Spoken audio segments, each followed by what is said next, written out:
Many Floridians have experienced at least one major hurricane in their lifetime, and I'm no exception to this.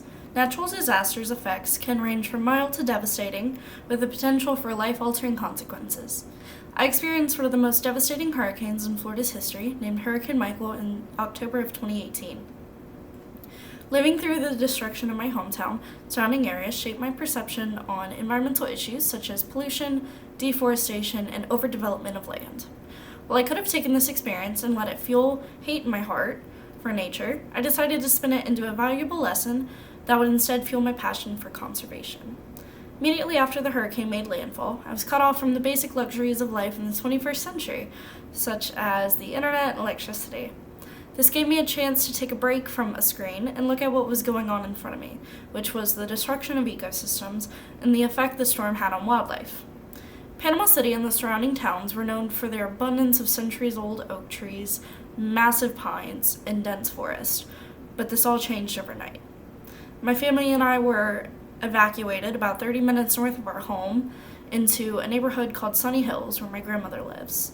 We were unable to live in our home for about 10 months after the hurricane. That gives a little bit of perspective into how severe this was. Within that time, I saw migratory patterns of birds change, forests being leveled, and animals popping up dead on the side of the road everywhere I looked. So how have I gotten to where I am now?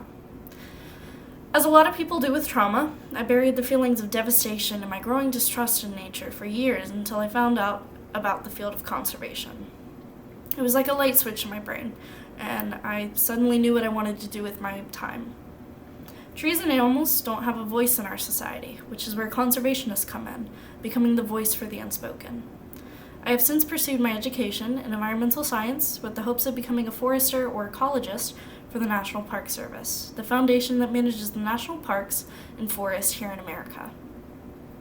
On top of pursuing my education, I recently got a job with the Florida Fish and Wildlife Conservation Commission to further my career. While it's hard to see how anything positive could have come out of that situation, I have tried for years to use that time of my life as a driving force for my life's goals.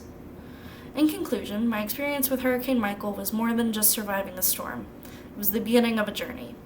I shared how living through the devastation of my hometown reshaped my perspective on nature and environmental issues, how witnessing the destruction of ecosystems and wildlife motivated me to find meaning in conservation, and how that experience ultimately inspired my career goals and education. While the hurricane brought immense loss, it also gave me a greater purpose, to be the voice for the voiceless and to dedicate my life to protecting our natural world. My story is proof that from even the most destructive storms, we can grow stronger together and create change that lasts beyond ourselves.